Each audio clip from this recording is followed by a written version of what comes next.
The creepy messages I received from an unknown number. It started with a text at 1:17 a.m. Wrong number, sorry.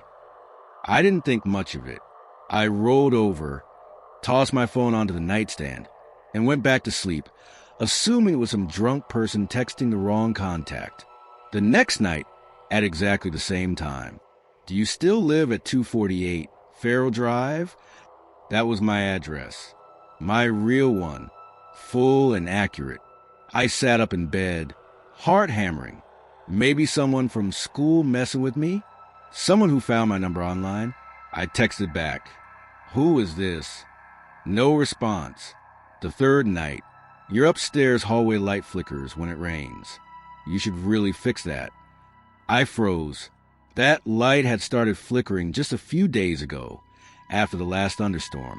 I hadn't told anyone, not even posted about it online. That night, I locked every door and window. I pulled the blinds shut and turned off the lights.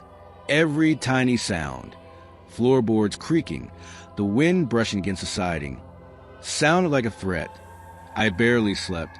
Over the next week, the texts kept coming. You look sad at the bus stop today. Are you okay?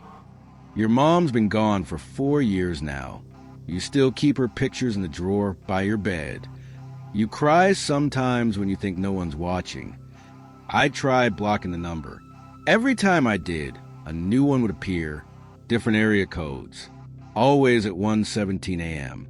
I stopped replying. Didn't matter. Then came the photo. Grainy. Nighttime.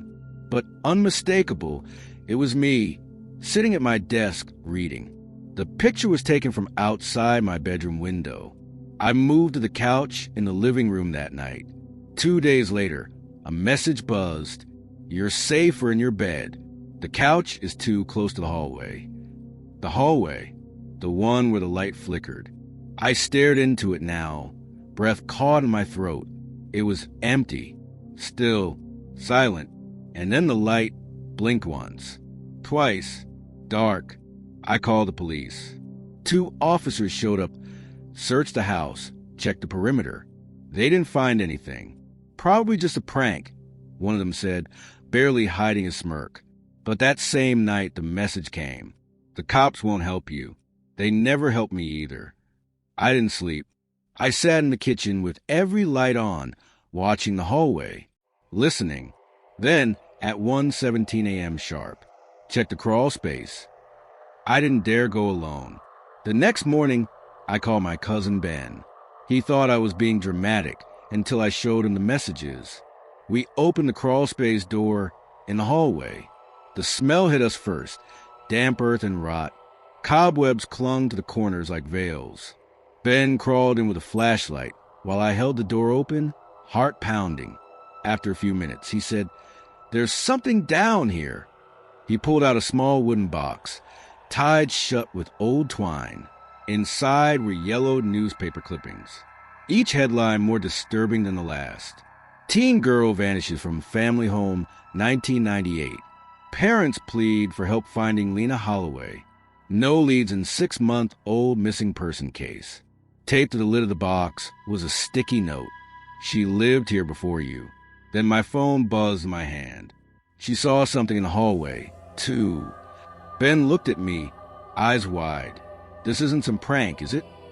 I shook my head slowly. No. The phone buzzed again. She tried to warn you. I tried, too. The air shifted. The hallway suddenly felt colder. I turned and saw, just for a second, something move, a flicker of shadow just beyond the reach of the light. I'm not texting you. I'm inside the phone. My screen glitched, static flooding the display. The phone buzzed violently and then died.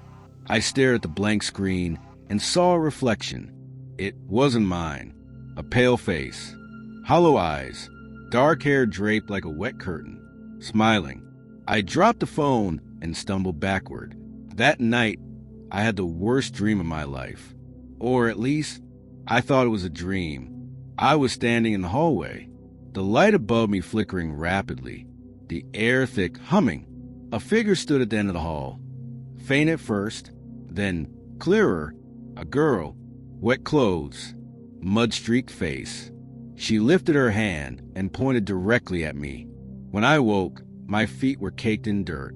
I hadn't left the couch. That morning, there were muddy footprints leading up from the crawlspace door and stopping directly behind the couch. I don't live at 248 Fairhill Drive anymore. I moved, changed my number, got a new phone. For a while, the text stopped. Until 2 nights ago, 1:17 a.m. Your new place is nice, but the hallway light still flickers when it rains. And just now, while I was typing this to you, she's right behind you. After that night, I smashed my phone with a hammer. It didn't help. I bought a brand new phone the next morning. New SIM, new number. I didn't sync anything. No contacts, no apps. I didn't even give the number to Ben. I wanted to be invisible. For 2 days, everything was quiet. No texts, no flickering hallway light, no dreams. And then, 1:17 a.m. Buzz, blank message, no number, no words, just an empty white bubble in silence, so loud it rang in my ears. I stared at the screen until the battery died. Ben came back that weekend. His eyes were hollow. He looked like he hadn't slept since we found the crawlspace box. Something scratched at my window, he said, 3 stories up. We both knew it wasn't over. That night, we sat in the living room, staring down the hallway where that cursed light flickered. The air was thick, like the house itself was holding its breath. We didn't talk much. What was there to say? At 1:17 a.m., the light flickered. Once, twice, then stayed dark. From the hallway, we heard something. Thud, drag, thud, drag. Ben and I slowly stood, clutching the fireplace poker and a butcher knife. We turned the corner toward the crawl space. The hatch was open. A smell hit us like a wave. Wet soil, rust, and rot. Cobwebs stretched from the hatch to the walls, fluttering in a breeze we couldn't feel. Ben went down first. I held the light. Below, we found more than just a box. The dirt had been disturbed. Dug up, there was a hole now, wide enough for a person. Ben knelt beside it. There's something in there. I didn't want to look, but I did. It was a phone. Old, cracked, buzzing faintly. It lit up as I reached for it. 1:17 a.m. New message. You opened the door. One must stay. Another came through. Lena tried to leave. She wasn't allowed. We backed away, scrambling out of the crawl space. As we did, the hatch slammed shut above us. From inside, something knocked. Once. Then again. Then rapidly, frantic, animal-like. Ben screamed, trying to push it open. I joined him. Together we forced the hatch open and collapsed onto the hallway floor. The light above us flickered again. Once, twice, then shattered. From the darkness below, a voice echoed, feminine, distorted, layered, and static. He stays. Something grabbed Ben's ankle. I yanked him, screamed, pulled with everything I had, but he was being dragged back. He held onto the floorboards, fingers bloody. Then he looked at me, calm, like he'd accepted it. She said, "She'll leave you alone if I go," he whispered. "Ben, no and oh." His fingers slipped from mine. He vanished into the dark. The hatch slammed shut. Silence. The next days were a blur. I told the police he'd run away. They searched but found nothing.